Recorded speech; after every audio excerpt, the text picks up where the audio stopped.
Assalamualaikum. Waalaikumsalam. Salam. Halo Waalaikumsalam Mas, warahmatullahi wabarakatuh. sinyalnya agak lemah nih.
Assalamualaikum Ustaz.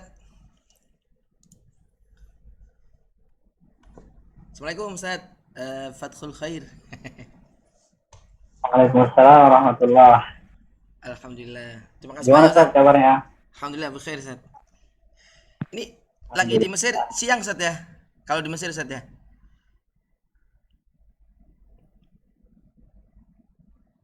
Halo?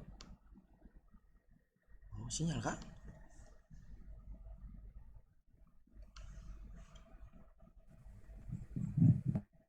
Ya, sekarang jam ya jam 2 siang. Oh, Masya Allah. Di sini kalau di Tangerang Ustaz jam 7. Oh alah. Soalnya putus-putus ya? Kalau di sini maghrib menjelang Isya jam 7 lebih 6 menit. Jadi Ustadz itu ya hitung-hitung perkiraannya ya. Iya, 5 jam, bedanya 5 jam. Oh Kalau gitu. waktu Indonesia Barat bedanya 5 jam. Oh ngoten. Mesir dengan Jakarta WIB Ustadz ya. 5 Ya, jam. tapi kalau misalnya Indonesia Tengah itu bedanya 6 jam, Indonesia Timur bedanya 7 jam. 7. Oh alah. Lumayan ya Hmm. pengalaman ya di luar negeri. Sudah ada Sudah terapi. ada Oke. 7 orang ya, 7 orang. Ada 7 lagi yang belum masuk. Kita mulai aja gimana nih? Sami nama tuh Ustadz. Ngikut Ustadz. Ya, kita mulai ya. Bismillahirrahmanirrahim. Alhamdulillah wassalatu wassalamu ala sayyidina Rasulillah wa ala alihi wa sahbihi wa man walah. اللهم علمنا ما ينفعنا وانفعنا بما علمتنا وزدنا علما وتوفيقا يا أكرم الأكرمين. اللهم اجعل ألسنتنا عامرة بذكرك وقلوبنا بخشيتك يا أكرم الأكرمين.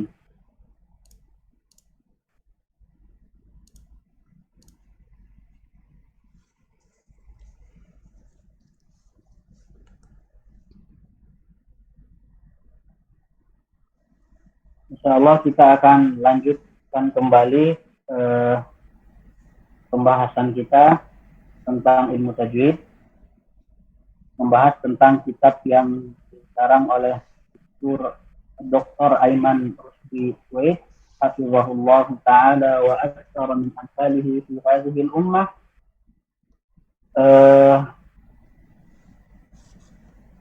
Tak bosan-bosannya di awal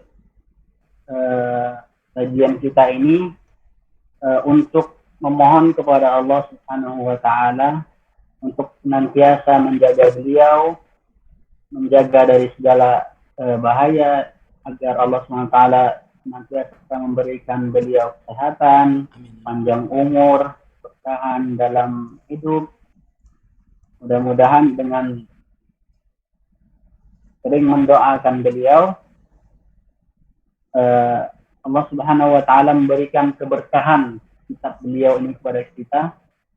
Setidaknya walaupun sedikit yang kita pahami dari kitab beliau, insya Allah itu akan membawa berkah dalam kehidupan kita. Amin. Gimana Ustaz, suaranya jelas nggak?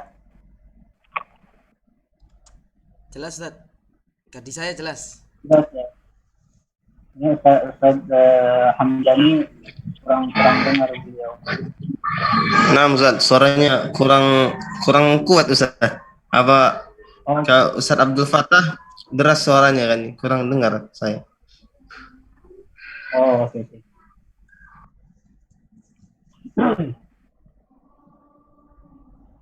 Sekedar mengingatkan yang saya sampaikan minggu lalu, berdasarkan kebiasaan para ulama, para masyayikh itu kalau mengajar, beliau itu sering mengingatkan untuk selalu mengingat nama pengarang kitab sebelum kita memulai pelajaran.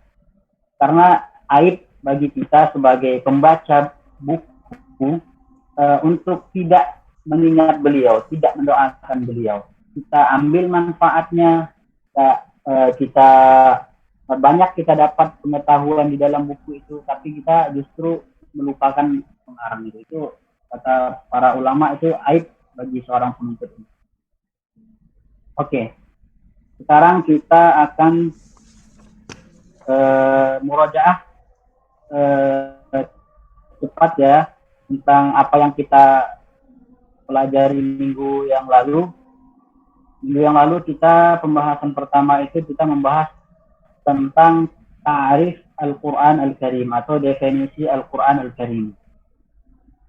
Definisi Al-Quran Al-Karim itu kata para ulama, huwa kalamullah ta'ala al-mu'jiz, kalam Allah al-mu'jiz yang mu'jizat, al-munazzal ala qalbi Nabi, yang diturunkan ke dalam hati Nabi sallallahu alaihi wasallam, al-muta'abbadu bi tilawatihi, membacanya dihitung ibadah, al-maktubu baina daffatain, yang tertulis di dalam mushaf, al-manqulu ilaina bitawatur, sampai kepada kita dengan tawatur, al-mutahadda bi aqsari suratin minhu, yang menantang umat manusia dengan satu surat yang paling pendek dari Al-Quran.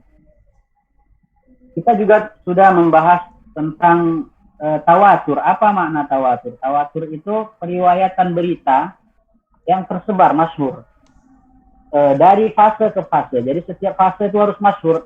Nggak boleh ada di satu fase di mana khabar itu nggak masyhur. Itu nggak boleh.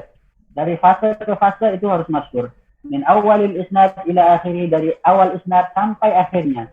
Bihaitsu yuhilul aqlu ijtima'a kulli ruwati 'ala al-kadhib. Di mana akal mengatakan kalau sudah segitu banyaknya yang meriwayatkan, mustahil mereka sepakat dalam kedustaan.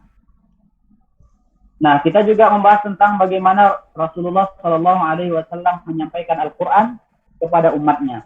Rasulullah menyampaikan Al-Quran melalui tulisan dan juga ucapan. Dan kedua cara ini sampai kepada kita mutawatiran, secara tawatur. Kemudian juga kita juga membahas marahilu tadwinil Quranil Karim. Ada marhalah-marhalah pembukuan Al-Quran. Nah, yang marhalah pertama itu Al-Quran langsung ditulis ketika wahyu itu turun. Nah, yang penulis Al-Quran di masa itu adalah Zaid ibn Thabit radhiyallahu anhu. Nah, setelah itu, setelah Rasulullah SAW wafat, wahyu telah selesai turun. Lalu Abu Bakar radhiyallahu anhu mengumpulkan potongan-potongan Al-Quran yang ditulis, ada yang tulis di kayu, ada yang ditulis di lembaran-lembaran kertas yang terpisah-pisah, beliau kumpulkan menjadi satu. Nah, pada zaman Utsman bin Affan, beliau mulai menyalin Al-Quran itu ke beberapa mushaf. Nah, mushaf yang beliau tulis ini beliau kirim ke berbagai penjuru negeri. Di antaranya di sini ada Syam, ada Kufah, ada Basrah, ada Makkah, ada Yaman, ada Al-Bahrain.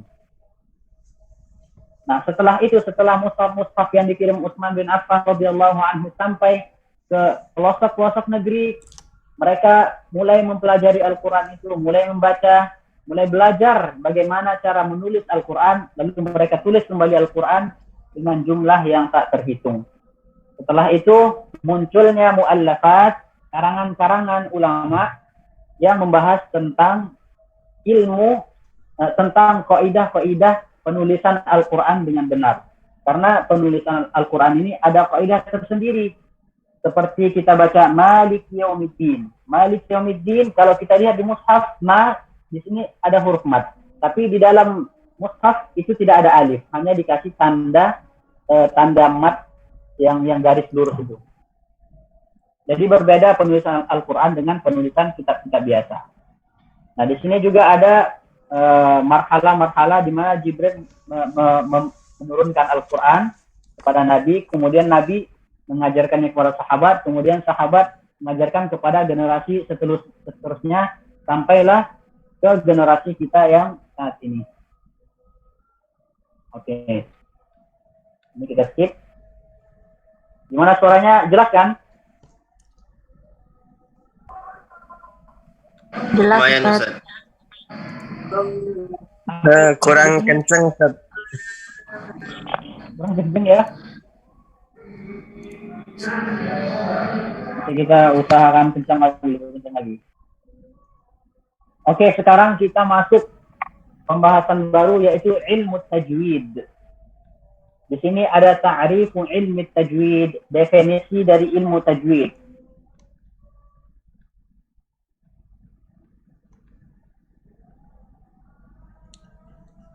Kok bisa ya Ustaz? Dan kurang dengar ya.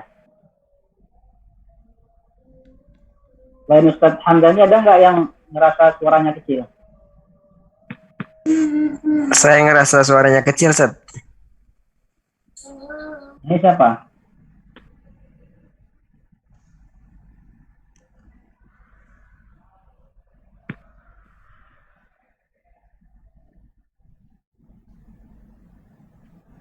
Kayaknya ada masalah jaringan nih Ustaz Hamdani.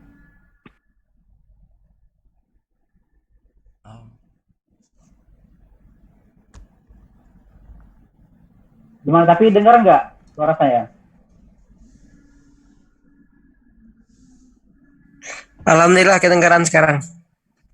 Oh, oke. Mudah-mudahan jaringannya bagus terus sampai kita selesai ya. Amin ya Allah, kabul. Amin, amin, amin. Qabul. Oke, sekarang kita akan membahas apa itu ta'rif ilmu tajwid.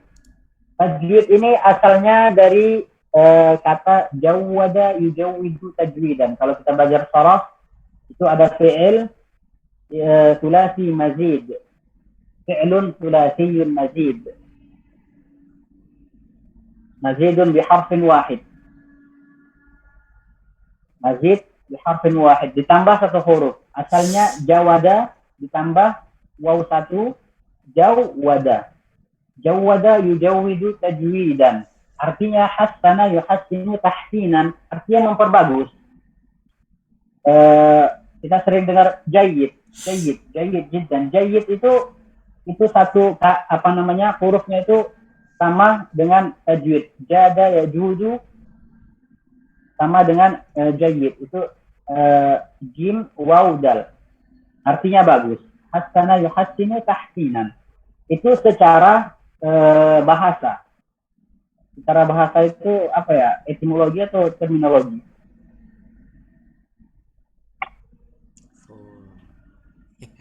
Ya, secara istilah, apa itu ilmu tajwid? Secara istilah, huwa ilmun. Tajwid itu adalah sebuah ilmu. yu'rafu bihi an-nutqus sahih. Nah, dengan ilmu itu diketahuilah pengucapan yang benar. An-nutqus sahih lil hurufil arabiyyah. Diketahui melalui ilmu ini pengucapan yang benar bagi huruf-huruf Arabiyyah. Wa dzalika bi ma'rifati makharijiha. Di mana kita bisa mengucapkan dengan benar? Kita harus mengetahui makharijiha, tempat-tempat keluar huruf tersebut. Wa sifatiha dzatiyyah wal arabiyyah. Sifatnya yang dzatiyyah dan arabiyyah. Apa sifat dzatiyyah? Apa sifat arabiyyah? Sifat dzatiyah ini difokuskan ya, apa itu sifat dzatiyah? Dzatiyah ini sifat yang tidak mungkin terpisah dari huruf itu. Adapun arabiyyah mungkin sifat itu ada saat ini dan mungkin pada saat yang lain sifat itu enggak ada. Nah, apa contoh sifat dzatiyah? Sifat dzatiyah ini seperti hamas pada huruf sin. Hamas pada huruf sin tidak akan terpisahkan selama-lamanya. Syiddah pada huruf ba, qalqalah pada huruf ba, itu tidak akan terpisahkan. Syiddah pada huruf ba, syiddah pada huruf jim itu tidak akan terpisahkan. Nah, sifat arabiyyah, apa contohnya? Contoh sifat arabiyyah ini tarqiq pada ra, tarqiq pada lam, taskhim pada lam, taskhim pada ra. Nah, terkadang ada lam di mana dia taskhim, contohnya pada lafzul jalalah Allahu. Pada saat ini lam pada lafzul jalalah itu taskhim. Nah, pada saat kita katakan fillahi syakkun, fillahi, pada saat ini lam pada lafzul jalalah tartib. Nah, itulah yang dinamakan sifat arabiyyah, sifat pendatang. Az-zatiyah, sifat yang tetap yang tidak akan pernah terpisahkan. Adapun arabiyyah terkadang dia ada, terkadang dia enggak, tergantung kondisi. Wa ma yansha'u anha min ahkam.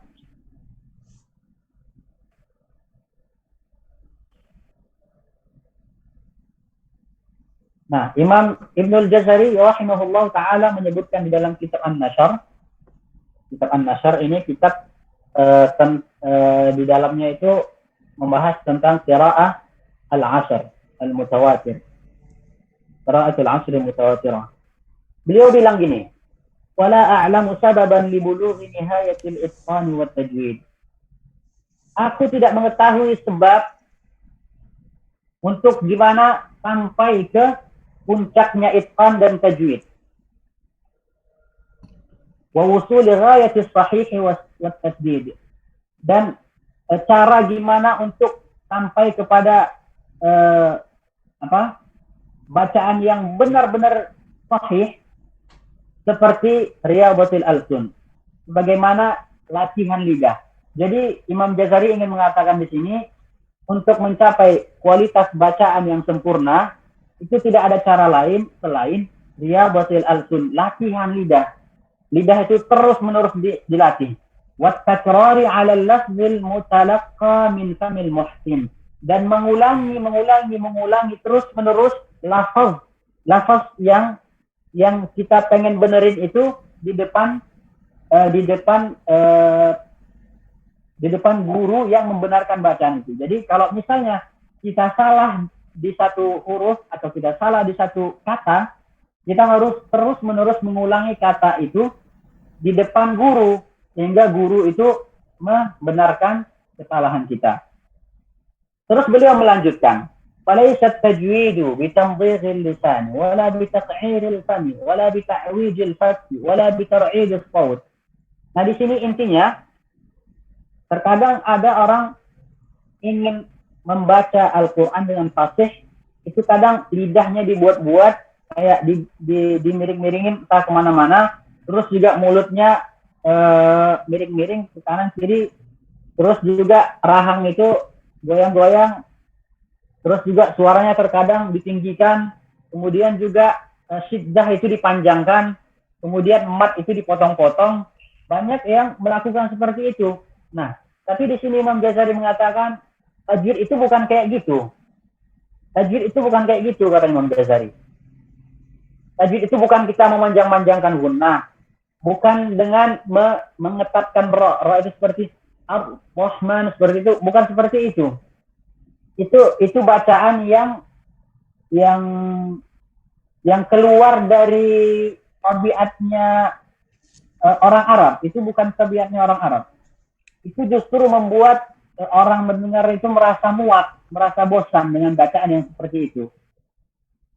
Apa qiraah yang dimaksudkan? Yang qiraah itu yang memang yang bagus, yang memang mutqin, yang mujawwad. Qiraah yang mujawwad itu kata Imam Jazari, balil qira'atu sahlatul 'azbatul hulwatul latifah. Qiraah yang bagus itu dia itu yang keluarnya mudah, yang enak, yang lembut, yang di situ tidak ada takalluf, tidak ada ta'assuf, tasannu', tanaqub, tidak dibuat-buat, semuanya keluar secara natural dan tidak keluar dari tabiat orang Arab dan kalam al-fuqaha dan perkataan kalam-kalam orang-orang fasih pada zaman Nabi sallallahu alaihi wasallam. Biwajhin min wujuhil qira'ati wal ada. Nah, dengan satu wajah dari wajah-wajah qiraat. Jadi intinya untuk mencapai bacaan yang bagus itu, bacaan yang benar sebagaimana yang dibacakan Rasulullah sallallahu alaihi wasallam, kita memang butuh namanya latihan terus. Bukan sekali dua kali, bukan seminggu sebulan, tapi terus menerus, dan itu hasilnya itu enggak bisa langsung kelihatan gitu seminggu langsung kelihatan perubahan, enggak kayak gitu. Tapi untuk memperbagus bacaan itu nanti kalau kita memang benar-benar latihan itu tiap hari, misalnya hari ini kita mulai belajar, insya Allah tahun depan kita pasti bakal lihat perubahan itu. Perubahannya nggak drastis, bertahap.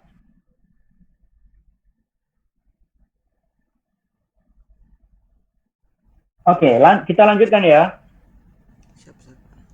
Ahammu mabahith ilmi tajwid. Pembahasan yang penting di dalam ilmu tajwid ini. Apa itu yang paling penting? Yang pertama yang paling penting itu kita harus tahu makharijul huruf al-arabiyyah. Kita harus tahu tempat keluar huruf itu supaya kita bisa ucapkan. Kita tahu huruf ba dari syafatain. Nah, otomatis kita langsung bisa mengucapkan ba. Kita tahu fa itu dari perut bibir dengan gigi dari atas. Kita bisa mengucapkan fa. Nah, begitulah seterusnya. Nah, setelah itu makharij aja itu nggak cukup untuk mengucapkan huruf itu secara benar. Misal, saat ada orang membaca di hadapan kita, dia baca Bismillahirrahmanirrahim. Nah, apakah saya yang pada saat itu kondisinya lagi mengajar, apakah saya bilang kamu harus keluarkan ba dari syafatain? Apakah harus saya bilang seperti itu? Nah, kenyataannya dia memang sudah mengeluarkan itu huruf dari syafatain, tapi sifatnya salah. Dia baca si bukan bi. Nah, sifatnya di sini sifatnya jahar, sedangkan dia enggak membaca jahar. Nah, begitulah seterusnya. Nah, ketika ada orang baca aso, dia baca asa. Aso dibaca asa. Nah, apakah saya harus mengatakan keluarkan huruf sin itu huruf sifat itu pada makhrajnya? Dia sudah mengeluarkannya pada makhrajnya, tapi sifatnya salah. Sifat so itu ada qad itu sifatnya taskin. Sedangkan sifat dari sin itu sifatnya tartib. Begitulah seterusnya. Itu sifat az-zatiyah lil huruf, sifat al-arabiyyah. Nah, sifat Arabiyah. Sekarang yang seperti yang saya jelaskan tadi, sifat Arabiyah itu sifat yang pendatang. Di antaranya itu ada sifat idgham al-harfain al-mutamathilaini wal mutajanisaini. Kemudian ada ahkamul lam asy-syamsiyyah wal qamariyah. Kemudian ada ahkamul mim as-sakinah, ada ahkamul nun as-sakinah wat tanwin, ada ahkamul maddi wal qasr. Insyaallah kita akan membahas satu persatu pembahasan ini secara terperinci insyaallah. Oke, sampai di sini ada pertanyaan? Kalau tidak ada kita lanjut.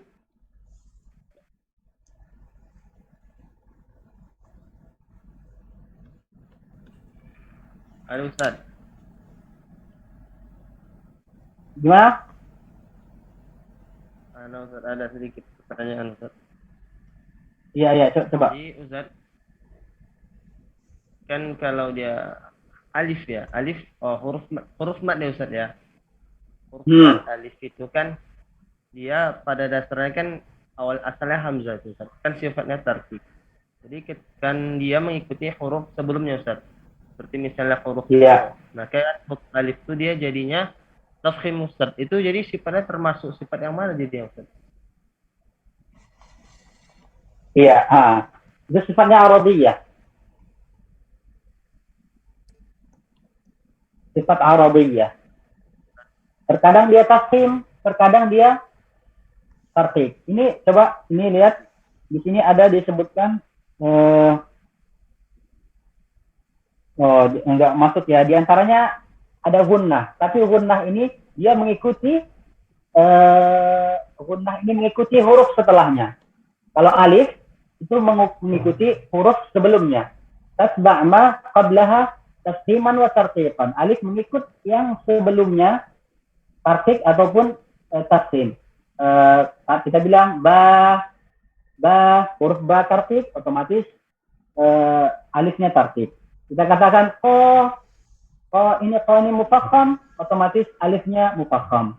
Nah, kalau gunnah pada saat kita katakan anzalna, setelah nun sakin ada huruf zai di sini muraqqaq, otomatis gunnahnya muraqqaqah.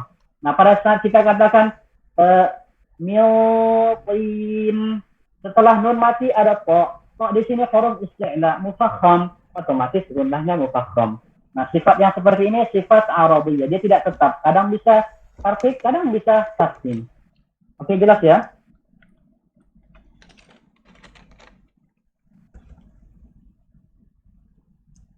Oke, kita lanjut. Sekarang kita ingin membahas tentang lahn.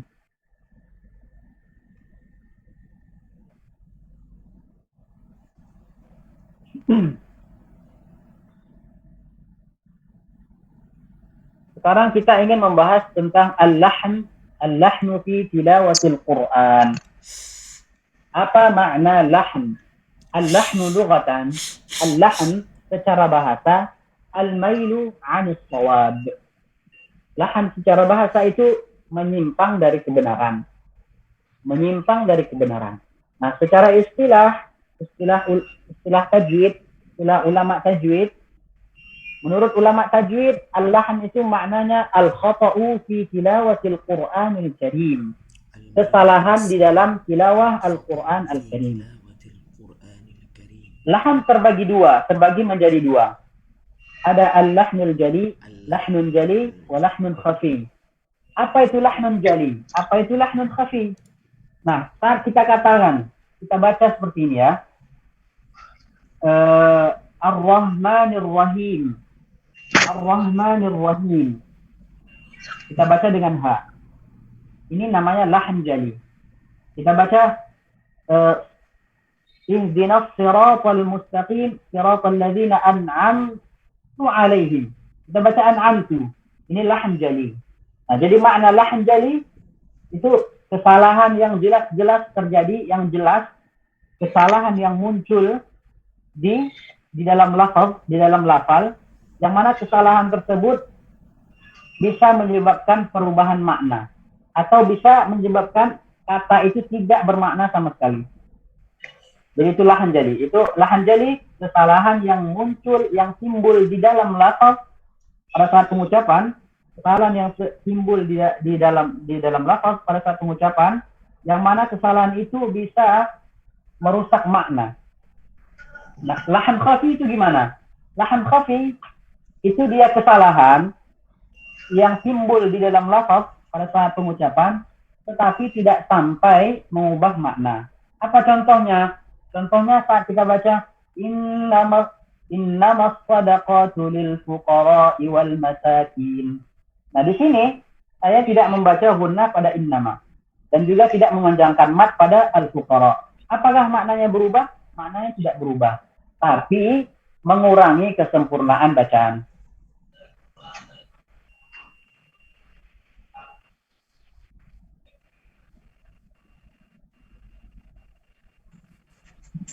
Ini dia sebagaimana yang sudah saya jelaskan tadi, al-lahnul jali huwa khata'un.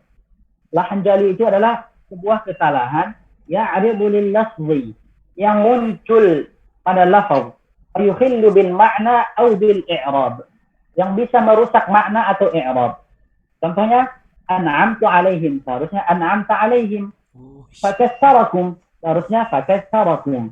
Nah, ini yang dikatakan lahnun jali. Seperti juga asa, yang seharusnya asa. Bismillahirrahmanirrahim. Ini juga kesalahan, seharusnya bismillahirrahmanirrahim. Kesalahan yang jelas, yang memang tampak dan bisa merubah makna. Nah, lahnun khafi, dia itu juga kesalahan yang tampak pada lafaz. Dia hanya merusak kesempurnaan sifat, tidak sampai mengeluarkannya dari makna yang diinginkan. Contohnya apa? Su'al azab, dengan tidak memanjangkan mad al-muttasil. Anfusikum, dengan mengizharkan nun. Wala budda an takuna tilawatu fi maqam at-talaqqi wal musyafahah kalimatan min kilal lahnain. Nah, kalau kita sedang berguru, sedang mengaji, langsung berhadapan dengan guru dengan niat ingin mengambil ijazah, dan dengan ijazah itu kita bisa mengajarkan orang lain, maka kita harus bisa selamat dari kesalahan-kesalahan tersebut, baik lahnun jali maupun lahnun khafi, kesalahan yang jelas maupun kesalahan yang samar-samar, yang tersembunyi. Itu kalau kita sedang talaqi. Nah, di sini orang itu terkadang ada yang sangat keras pada saat penerapan ilmu tajwid ini, dan ada juga terlalu lembut, terlalu lemah, sehingga banyak mengabaikan hukum-hukum tajwid. Nah, gimana supaya kita bisa tahu mana orang yang keras, mana orang yang terlalu lembut? Kita harus punya tolak ukur. Nah, yang pertama itu gimana kita membedakannya? Yang pertama itu makharijul huruf. Nah, makharijul huruf ini tidak ada tawar-menawar. Semua orang, baik dia itu pelajar, baik dia itu orang awam, orang biasa, pokoknya siapapun yang membaca, dia itu harus membaca Al-Quran itu sesuai dengan makharijul huruf. Nah, tidak membaca dengan makharijul huruf ini haram mutlaqan. Haram secara mutlak. Apa contohnya? Seperti mengubah ha pada Ar-Rahman dengan kha. Misal ada orang baca Ar-Rahmanir Rahim atau Ar-Rahmanir Rahim. Nah, kesalahan yang seperti ini tidak bisa ditoleransi. Ini kesalahan yang fatal karena salah pada makharijul huruf. Salah pada makharijul huruf bisa menyebabkan hilangnya makna atau berubah ke makna yang lain. Sebagaimana yang telah kita bicarakan tadi. Nah, sekarang sifatul huruf. Nah, sifatul huruf ini dia terbagi menjadi dua. Nah, ada sifat yang perubahannya itu langsung mengeluarkan huruf itu, langsung mengganti huruf itu menjadi huruf yang lain. Apa contohnya? Contohnya asa, aso. Makhrajnya sama, persis makhrajnya sama. Tapi sifatnya beda. Satu tartib, yang satunya lagi taskhim. Nah, kalau misalnya kita baca sin dengan taskhim, kita baca aso, di sini jelas-jelas perubahannya sudah merubah makna. Asa maknanya itu kalau dalam bahasa Arab itu ada makna harapan. Asa maknanya mudah-mudahan. Tapi kalau aso ini punya dua makna. Kalau misalnya dia kata benda, makna aso itu adalah tongkat. Nah, kalau dia kata kerja, itu aso artinya mendurhakai. Wa aso Adamu rabbahu faghawa. Lalu Adam mendurhakai Tuhannya ketika Nabi Adam dulu di surga. Nah, seperti juga at-talaq dengan mentarkibkan ta seperti at-talaq dan juga at-talaq. Ini merupakan kesalahan yang tidak bisa ditoleransi karena kesalahan itu bisa mengubah makna sebagaimana yang tadi. Nah, ini sifat yang perubahannya bisa mengubah huruf. Nah, ada yang sifat itu sifat untuk memperindah bacaan. Apa contohnya? Seperti tarqiqir ra al-maftuhah. Nah, seperti ada orang membaca Ar-Rahmanir Rahim. Ar-Rahmanir Rahim. Nah, di sini dia membaca dengan tartib. Nah, di sini tidak mengubah makna, tapi mengurangi kesempurnaan bacaan.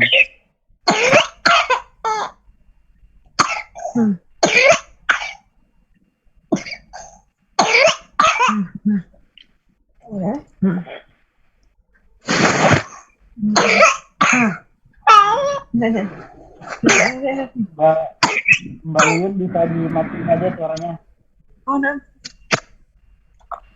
Dimatiin aja suaranya.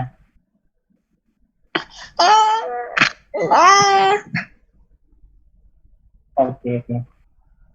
Lanjut ya. Nah, sifat yang sekedarnya sebagai penghias, sebagai penyempurna, itu tadi contohnya seharusnya ra itu dibaca taskin, dibaca tarqiq pada saat pada saat maftuhah. Nah, ini merupakan kesalahan juga, tapi di sini ada dibagi menjadi dua. Nah, ketika kita ala sabilit talaqi wal musyafahah, ketika talaqi ingin mendapatkan ijazah, maka wajib bagi kita untuk menjaga kaidah-kaidah tersebut, menjaga sifat-sifat tersebut. Wal ikhlalu biha haram. Nah, kalau salah pada sifat itu haram hukumnya. Kenapa? Li'annahu kadzibun fir riwayah. Jadi kalau kita misalnya talaqi sama guru, kita baca Bismillahirrahmanirrahim. Ini hukumnya haram. Karena kenapa? Karena ini kadzibun fir riwayah. Gimana dia bisa dapat sanad, bisa dapat ijazah, sedangkan bacaannya salah. Bacaan yang ijazah itu haruslah sesuai bacaan murid dengan bacaan gurunya, dan bacaan gurunya juga sesuai dengan bacaan gurunya lagi sampai kepada Rasulullah. Makanya wajib hukumnya mengamalkan ini yang tadi, yang sifat huruf yang penyempurna. Nah, kalau misalnya itu tilawah biasa, bacaan biasa, kalau misalnya kita punya wirid setiap hari, misalnya 1 juz, ada 2 juz, 3 juz, dan seterusnya, itu juga terbagi dua. Nah, kalau misalnya dia itu orang alim, kalau dia itu orang alim yang mungkin, yang tahu semua hukum-hukum tajwid ini, kalau misalnya dia melanggar ini, sifat ini, itu aib, itu merupakan suatu cacat atau celah bagi seorang alim yang seperti dia. Nah, kalau orang awam, orang-orang biasa, orang-orang yang tidak bukan belajar, itu tarakal akmala wala syai'a alaihi. Itu tidak mengapa bagi orang biasa. Kalau sifat yang seperti Ar-Rahmanir Rahim, juga sifat yang seperti terkadang bisa meninggalkan qalqalah, dan yang seperti yang semisal dengannya, itu tidak apa-apa bagi orang awam. Ini dia ada di sini apa namanya diagramnya. Makharijul huruf wajib bagi semua orang untuk menjaganya. Nah, kemudian sifatul huruf, sifat huruf inilah yang terbagi-bagi. Tapi yang pasti sifat yang perubahannya itu bisa mengubah makna, itu jelas-jelas haram kalau misalnya kita langgar. Kita harus menjaga sifat-sifat itu supaya hurufnya itu keluar dengan benar dan tidak mengubah makna. Nah, adapun sifat taziniyah atau tahsiniyah, di situ yang wajib menjaga sifat itu adalah orang yang bertalaki. Orang yang bertalaki langsung membaca dengan guru dengan niat mendapat ijazah, kemudian mengajarkannya kepada orang lain. Nah, seterusnya kalau misalnya hanya tilawah biasa, itu tidak mengapa bagi orang awam, tapi kalau orang alim itu merupakan suatu celah atau suatu cacat bagi dia karena dia orang alim. Oke, gimana? Sampai di sini ada ini? Belum kita lanjut ke pembahasan yang lain? Halo, Ustaz.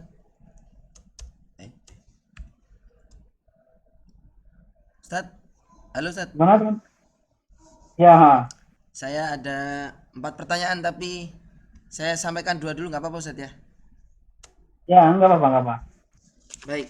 Bismillahirrahmanirrahim. Dua pertanyaan itu terkait dengan perihal apabila si pembaca itu ketika membaca itu memiliki kesalahan di sifatnya, Ustaz. Yang tadi terbagi di dua sifat. Sifat yang itu kalau dia ngaji sifatun taghyiruha. Kemudian yang kedua adalah sifatun tazyiniyah. Yang saya mau tanyakan yang pertama terkait dengan sifatun sifatun taghyuha. Yukhrijul harfa. Nggih. Yang saya tanyakan itu apakah sifat di sini itu lebih kepada sifat lazimah atau juga aridhah juga bisa menyebabkan terjadinya apa? Taghyir di sini, Ustaz. Demikian pertanyaan pertama, Ustaz. Ya, jadi yang di sini itu sifatnya sifat zatiyah. Oh, zatiyah. Sifat zatiyah. Sifat zatiyah ini wajib kita untuk menjaganya. Kalau sifat aradiyah itu tadi yang saya katakan, yang kita bahas tadi seperti qala sama kala. Nah di situ kalau misalnya kita katakan wala atau kita katakan qala, itu tidak merubah makna. Karena dia itu sifat yang Arabiyah. Kalau Arabiyah, misalnya kita katakan Allahu nurus samawati wal ardh. Dia tidak merubah makna, tapi itu merubah kesempurnaannya. Seperti Ar-Rahmanir Rahim. Itu sifat Arabiyah. Seperti kita baca anfusikum, kita baca izhar nunnya. Tapi itu tidak mengeluarkan, tidak mengubah maknanya tetap. Kita katakan Allah, maknanya Allah. Karena soalnya ada orang kayak kayak orang India, orang Pakistan itu bilangnya wallahi gitu. Kayak gitu. Jadi sifat yang bisa mengubah huruf ini, bisa mengubah huruf menjadi huruf yang lain itu adalah sifat dzatiyah, sifat yang tidak akan mungkin terpisahkan dengannya. Kalau misalnya terpisahkan dengannya itu bisa mengubah huruf. Oke, gimana Ustaz? Oh, terima kasih Ustaz untuk pertanyaan pertama. Insya Allah jelas. Untuk pertanyaan kedua itu terkait dengan sifatun taziniyah, tahsiniyah.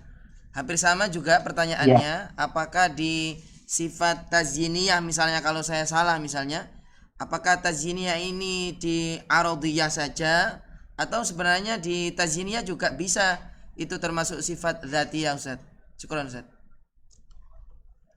Ya, nah sifat taziniyah ini juga ada pada sifat zatiyah, juga ada pada sifat aradiyah. Misalnya kalau kita baca hamas itu sifatnya kalau bagi huruf kita baca pada huruf qad, pada huruf sin, atau rakhawah pada huruf sin. Kalau misalnya rakhawahnya kurang sempurna kan, rakhawah itu harus zamannya itu lebih lama daripada huruf syiddah. Kalau misalnya kita baca dikit saja rakhawahnya, itu juga bisa mengurangi kesempurnaan bacaan meskipun sifat itu sifat zatiyah. Ya, sifat taziniyah ini sama tahsiniyah juga ada pada sifat aradiyah, zatiyah sama aradiyah.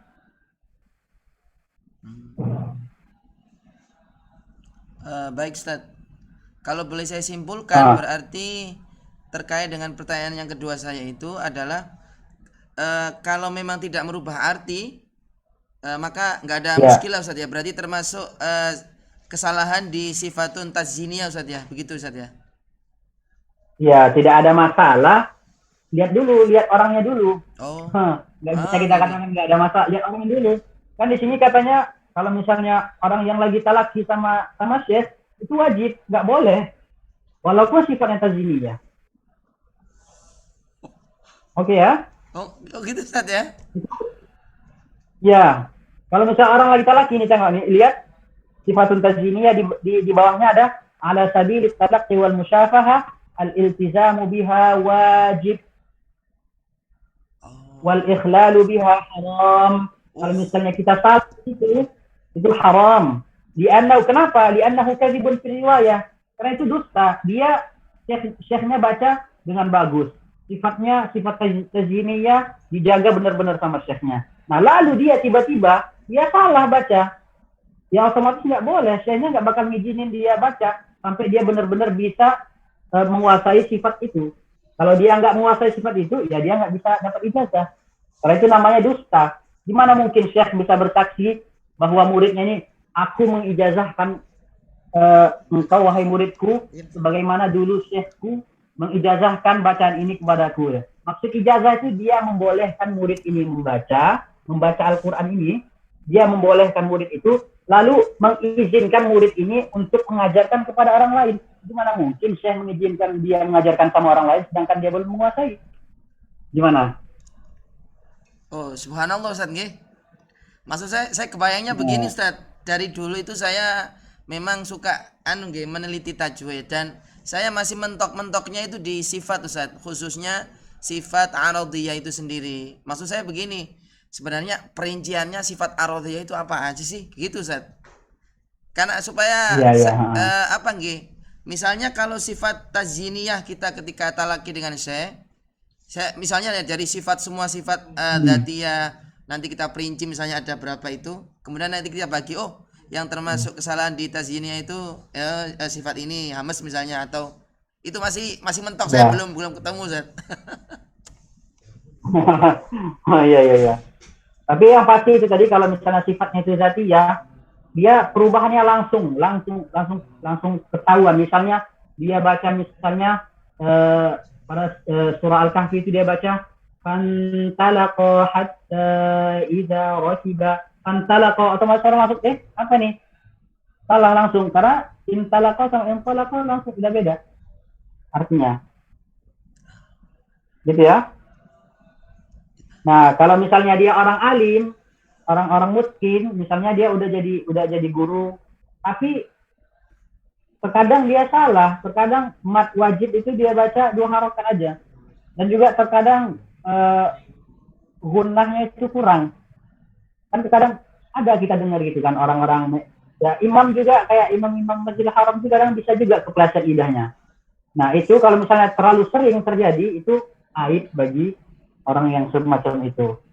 Tapi kalau orang awam yang biasa yang kayak ya biasalah di sholat kan, kayak ada tukang sate misalnya sholat di masjid, habis itu habis sholat dia baca Quran, kemudian ada yang salah dalam sifat ini ya tazyiniyah, nggak mengapa.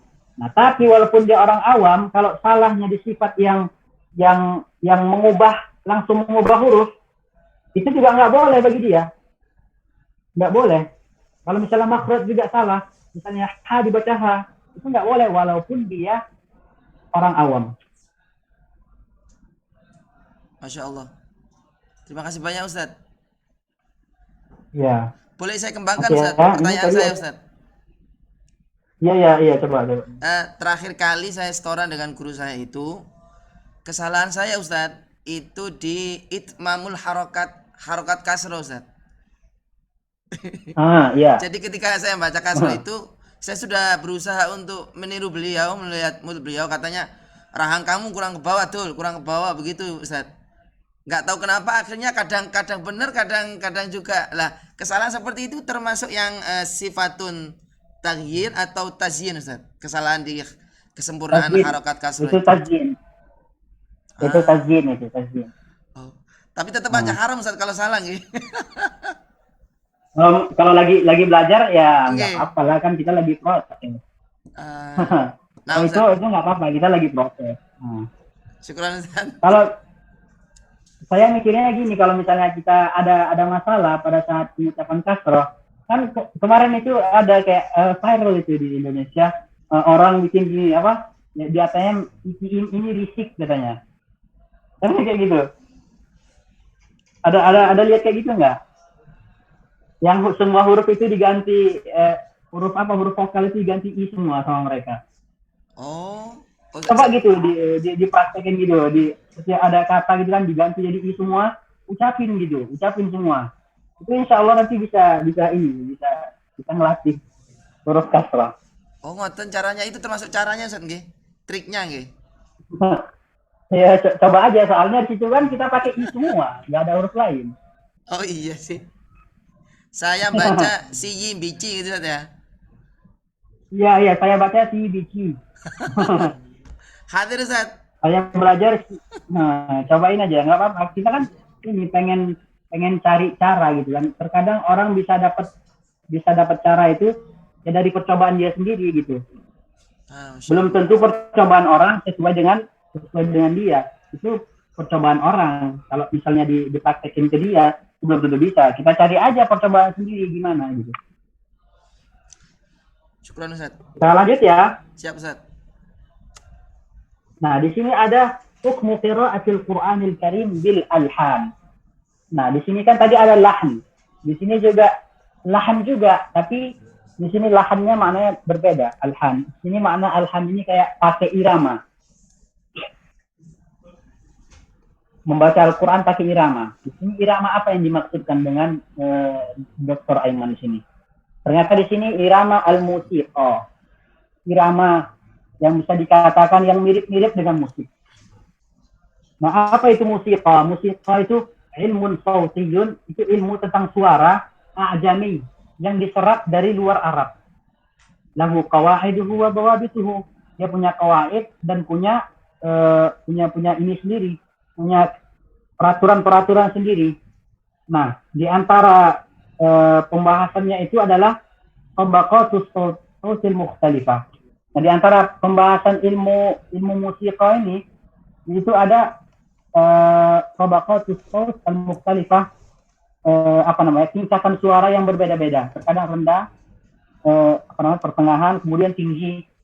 Nah, setelah itu ada azminatut tatwil.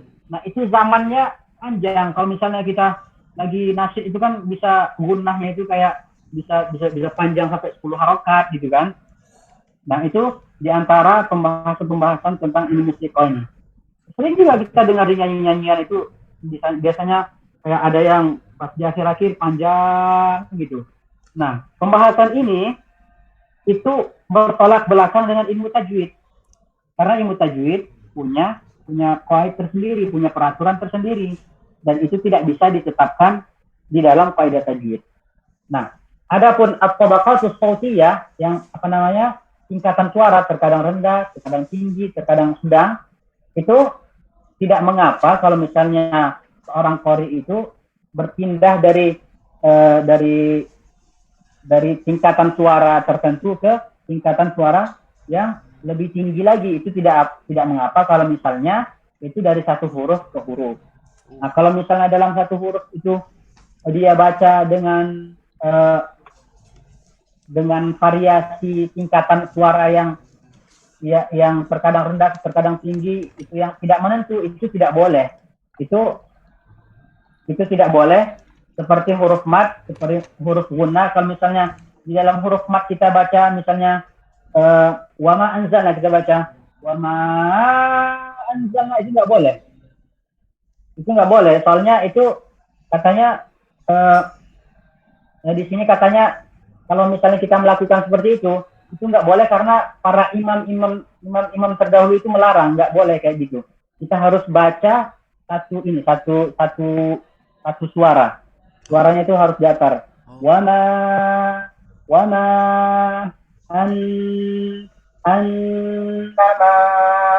annama harus satu level suara, satu tingkatan.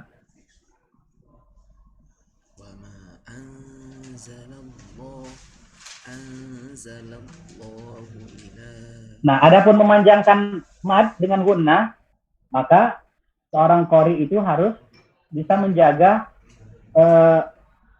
kadar mad yang sudah ditentukan oleh ulama. Misalnya gunnah itu punya kadar tersendiri.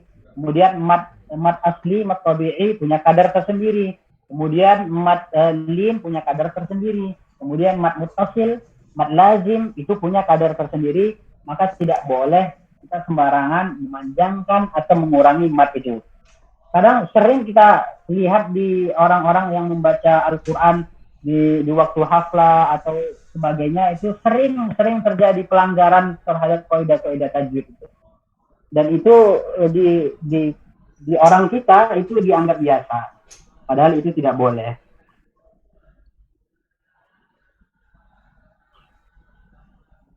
وقد أمرنا بقراءة القرآن الكريم بلحون العرب وأصواتها وهو القراءة بالطبع والسليقة كما جلبوا عليه.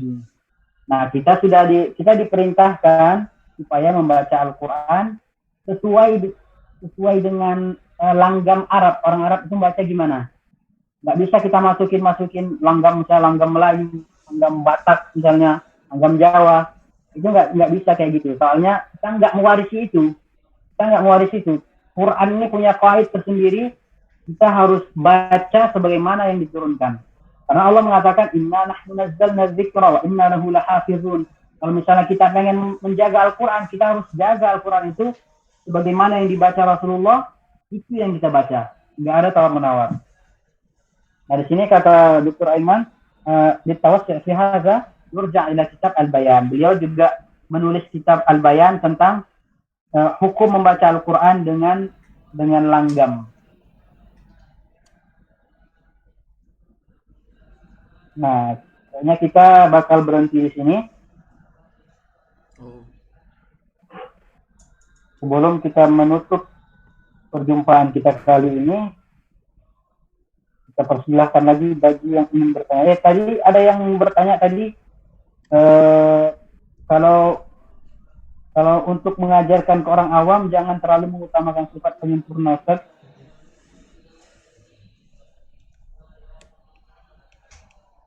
Kita lihat orangnya. Kita kalau misalnya kita ngajar, kita harus bisa perhatikan orang yang diajar ini gimana.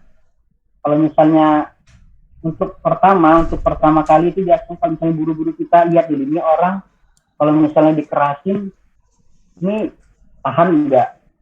Takutnya ntar kalau dikerasin malah kabur. Nggak jadi belajar tahsin. Nah, makanya kalau misalnya guru-guru itu bisa ini, pertama itu beliau lembutin dulu, kayak banyak dilewat-lewatin dulu. Nah, setelah itu setelah nih anak betah ngaji, baru agak dikerasin dikit. Kalau udah makin betah, baru pas terus sampai benar-benar bacanya bagus.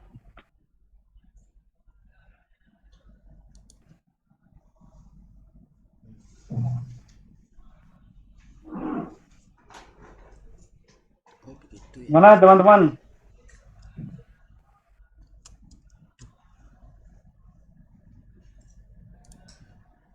Silahkan kalau misalnya ada yang mau ditanyakan lagi. Saya Ustadz, saya ada sisa pertanyaan 2 Ustadz. Ya, tafadhol. Terima kasih Ustadz. Yang pertama terkait dengan lahan khofi, dan yang kedua tentang ucapan dari Imam Jazari terkait dengan apa itu tajwid. Yang pertama itu begini Ustadz. Kalau salah mohon dibetulkan Ustadz.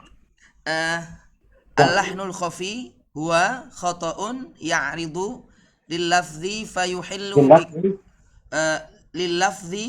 fayuhillu bikamali sifatihi. Ya, fayuhillu pakai kha. Fayuhillu bikamali sifatihi duna ayyukhrijahu an hayyizihi. Gitu saja. Ya. Baik. Yang saya tanyakan adalah terkait dengan kalimat bikamali sifatihi, sifatnya. Apakah sifat di sini yang dimaksud adalah memang sifat-sifat huruf itu, yaitu yang dzatiyah sama aradhiyah, Ustaz? Atau ya, itu bisa masuk sifat ya bisa masuk sifat ini, dzatiyah juga bisa masuk sifat aradhiyah. Oh, gitu. Siap. Saya pikir lebih kepada maknanya, ternyata bukan saja. Maksudnya di sini sifat adalah sifat huruf itu sendiri yang dibaca, Ustaz ya.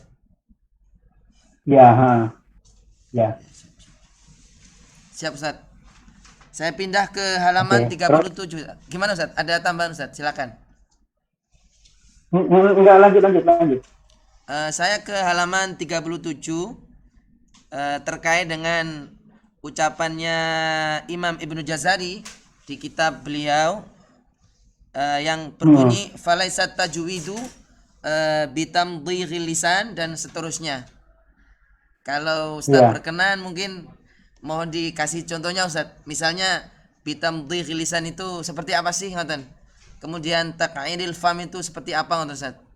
Maksud saya karena tadi ketika kita membahas ilmu musiko atau makomat tadi itu kayaknya kok ada hubungannya juga dengan poin yang ada di sini. Iya, Oke, benar. monggo Ustaz. Kalau berkenan dikasih contohnya seperti apa itu tamtid syiddah juga seperti apa Ustaz? Syukur Ustaz. Gimana nyampein ini yang susah ini kayaknya. Nyampeinnya. Soalnya ini biasa bacaan yang seperti ini biasanya itu yang dibaca oleh orang-orang awam. Iya.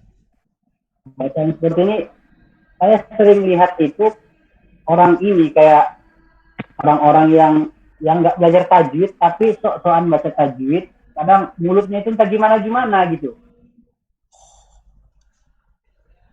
Kadang bisa monyong-monyong sendiri pada saat taslim, mulutnya monyong-monyong sendiri, terus rahangnya juga kayak miring-miring ke kanan ke kiri gitu.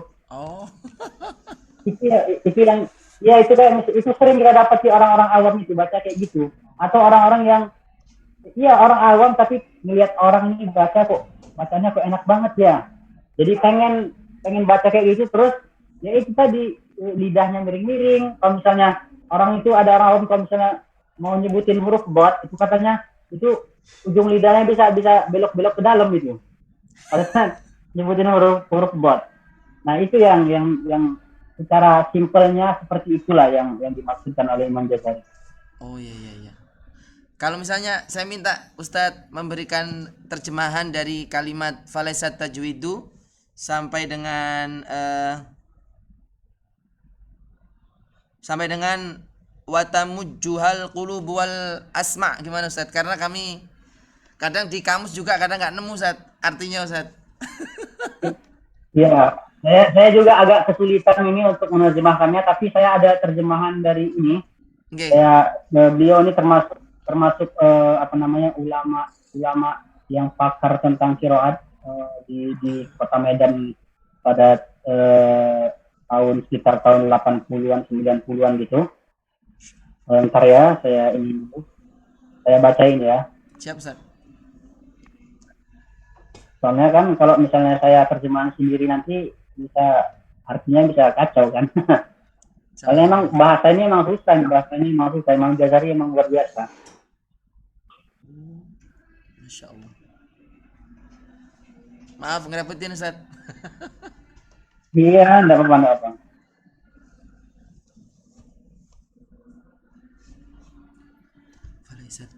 Nah, di sini apa kata beliau ya? Bukanlah tajwid itu dengan mengubah-ubah lidah. Coba ditulis ya. Siap Ustaz. Bukanlah tajwid itu dengan mengubah-ubah lidah.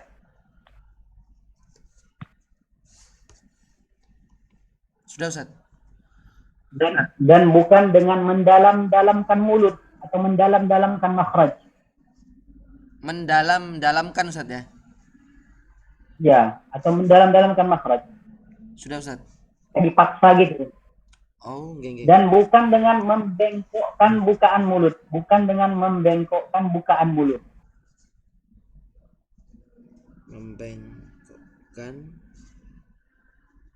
mulut. Iya. Sudah Ustaz. Membengkokkan. Dan bukan dengan mengeraskan suara. Tar'id, ra'ad ini kan artinya kayak halilintar, kayak petir ya. Wala bitar'id saut. Bukan dengan mengeraskan suara. Mengeraskan, siap Ustaz. Ya, mengeraskan. Atau bisa kalau misalnya bahasa lebih kasar lagi, mempetirkan suara. Memetirkan suara. Nah, kayak orang teriak-teriak gitu Ustaz ya. Ya, wala bitar'id saut. Ra'ad di sini itu maknanya kan ada suratul ra'ad kan. Itu apa? Petir kan artinya kan? Iya. Itu diumpamakan seperti itu oleh Imam Jazari. Kemudian bukan dengan memanjang-manjangkan syiddah.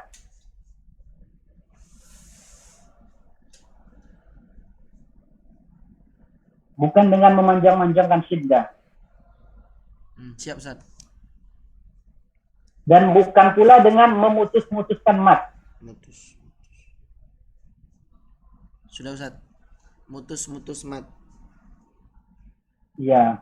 Dan bukan dengan melebihkan suara gunna. Melebihkan suara gunna. Ya, membaca gunna lebih dari kadarnya.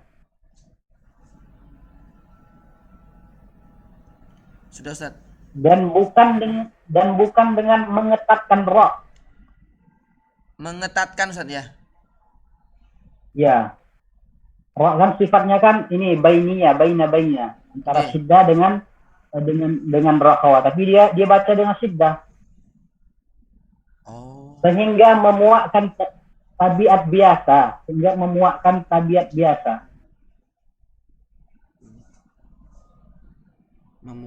tabiat biasa.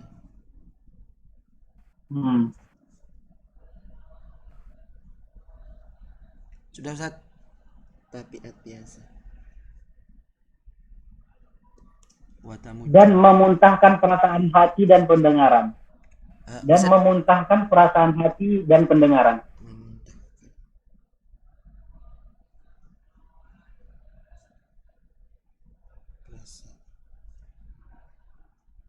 Maksudnya kalau kita dengar bacaan itu kayak telinga kita sama hati menolak bacaan, jadi bacaan kok kayak gini gitu.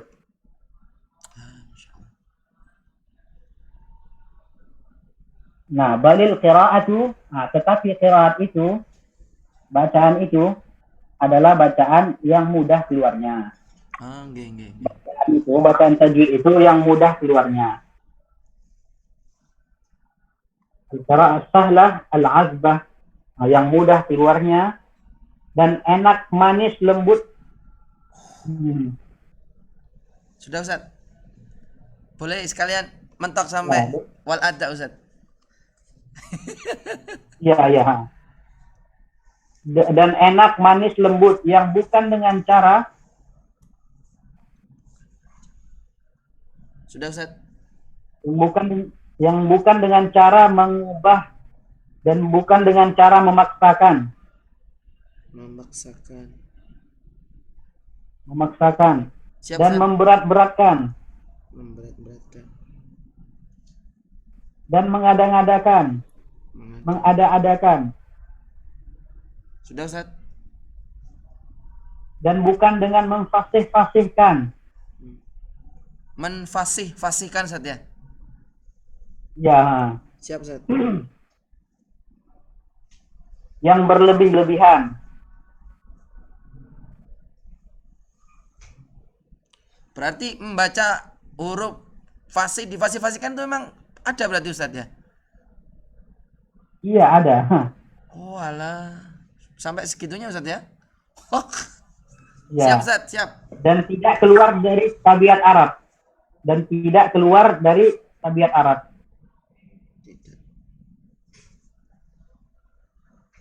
Dan kalam fusaha.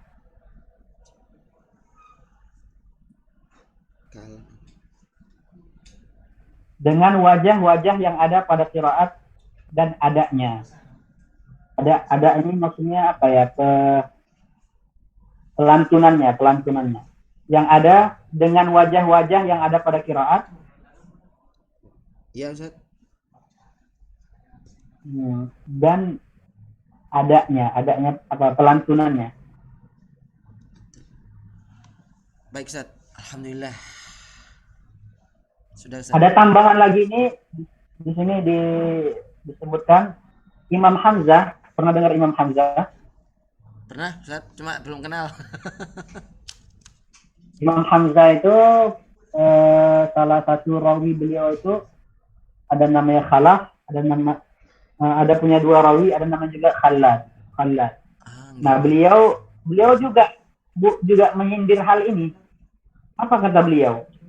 Ama alimta anna ma kana fawqal ja'dati fa huwa qatab.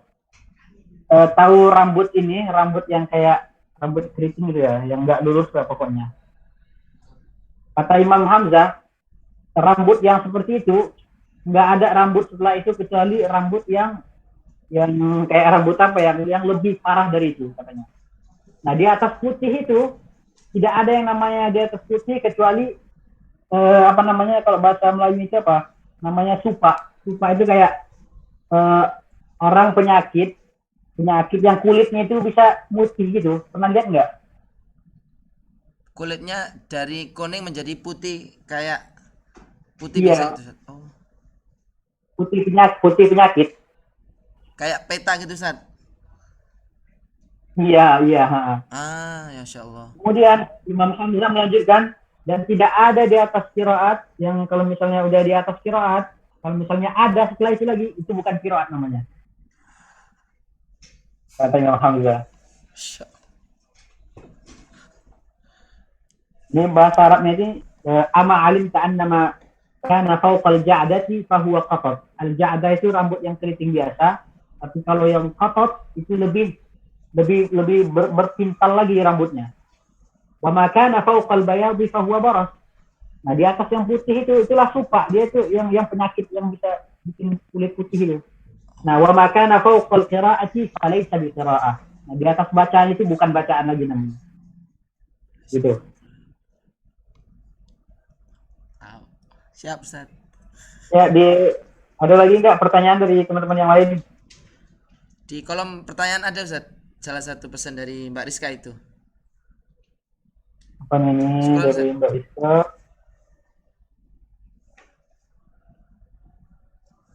Kesalahan yang samarlah khafi itu rentan di sifat Arabiyah. Di sifat zatiyah juga rentan. Di sifat zatiyah juga rentan. Lahan khafi ini juga masuk pada sifat zatiyah dan juga masuk pada sifat Arabiyah.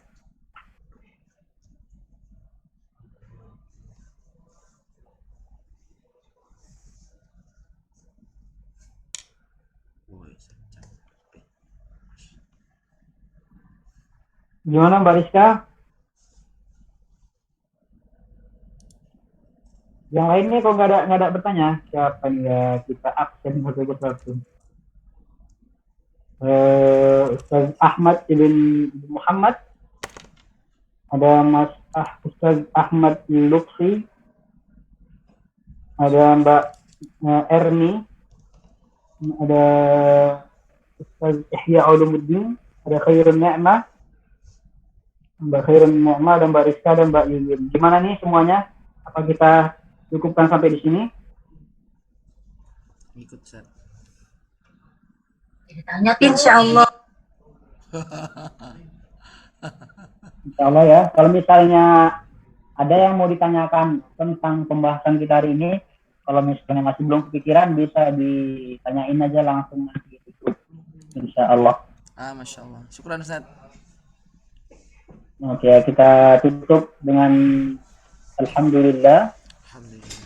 Kemudian kita membaca doa kafaratul majlis. Subhanakallahumma wa bihamdika nashhadu an la ilaha illa anta nastaghfiruka wa natubu ilaik. Insyaallah kita akan ketemu lagi hari Sabtu insyaallah pada jam yang sama. Siap Ustaz. Assalamualaikum warahmatullahi wabarakatuh. Mohon maaf kalau ada kesalahan. Terima kasih Ustaz. Waalaikumsalam. Mohon pamit Ustaz. Oke ya.